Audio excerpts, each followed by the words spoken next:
Hello to all. स्वागत है आपका किताब वाली दोस्ती में। आज के इस वीडियो में हम इस बुक के चैप्टर 7 को सुनेंगे, जिसमें लेखक मुख्य रूप से हमें ये समझाते हैं कि हमें एक समय पर एक ही कार्य करना चाहिए।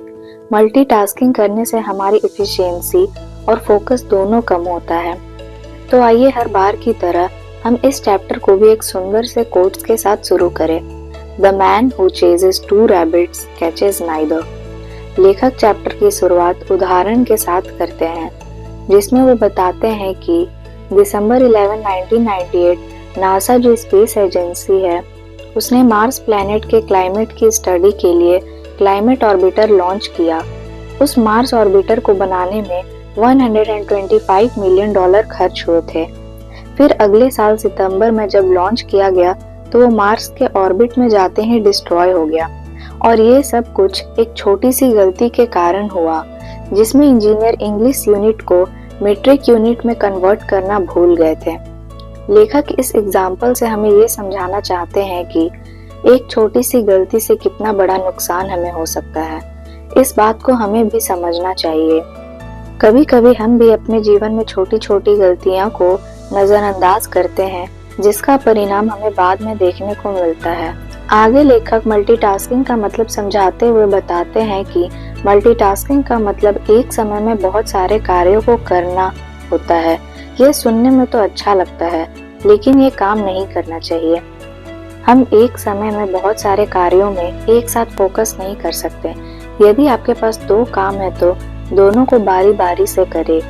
एक साथ करने से आपका फोकस और आपकी एफिशिएंसी दोनों कम होती है, और साथ ही आप बहुत जल्दी मेंटली और फिजिकली टायर्ड फील करते हो। आगे लेखक बताते हैं कि आपको एक समय में फुल फोकस के साथ एक ही कार्य करना चाहिए। यदि आप बार बार अपने टास्क को स्विच करेंगे, मल्टीटास्किंग की ओर जाएंगे, तो ज़्यादा चांसेस है कि आप छोटी छोटी गलतियां ज़रूर करेंगे। और मैंने आपको चैप्टर के शुरू में ही बताया कि एक छोटी सी गलती से कितना बड़ा नुकसान हो सकता है। लेखक बताते हैं जितना ज़्यादा आप चीज़ों को स्विच करेंगे, उतनी जल्दी आप थकेंगे, और जितना थका हुआ आप फील करेंगे, उतना चांसेस है कि आप छोटी छोटी गलतियों को नज़रअंदाज करेंगे। लेखक इसमें 3 टिप्स देते हैं जिससे आप अपनी प्रोडक्टिविटी को बढ़ा सकते हैं। पहला, टास्क को स्विच करना अवॉइड करें। एक टास्क को पहले कंप्लीट फोकस के साथ पूरा करें, फिर दूसरे पर जाएं। दूसरा, काम करते समय अपने आसपास के सारे डिस्ट्रैक्शन को हटा दें और फोकस होकर काम करें, जिससे आपको बेहतरीन परिणाम मिले। तीसरा, लेखक बताते हैं कि आप अपने मोबाइल के सारे नोटिफिकेशन बंद कर दें, क्योंकि आज के दौर में सबसे बड़ा डिस्ट्रैक्शन मोबाइल फोन ही है। लेखक इसमें 4 पॉइंट पे चर्चा करते हैं, तो आइए उन पॉइंट को समझें। फोकस। लेखक बताते हैं कि अपने प्रोडक्टिविटी को इम्प्रूव करने का सबसे बेहतर तरीका ये है कि आप एक समय पर एक ही कार्य को फोकस करें। आपको एक ही समय में 3 काम नहीं करना, बल्कि प्रत्येक काम को एक के बाद एक करना है। दूसरा पॉइंट है टेक अ नैप। इसमें लेखक ये बताते हैं कि जब आप किसी भी कार्य को कंप्लीट फोकस के साथ लंबे समय तक करते हैं तो आपका एनर्जी भी यूज होता है और आप टायर्ड फील करते हैं। तो लेखक इसमें सलाह देते हैं कि काम करने के बाद हमें थोड़े समय का नैप भी लेना चाहिए।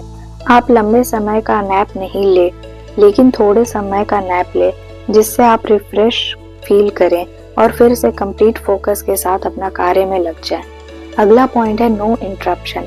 इसमें लेखक ये बताते हैं कि हम अपना काम बेस्ट तरीके से तब कर पाते हैं जब हम कॉन्स्टेंटली कोई डिस्टर्ब नहीं करता है।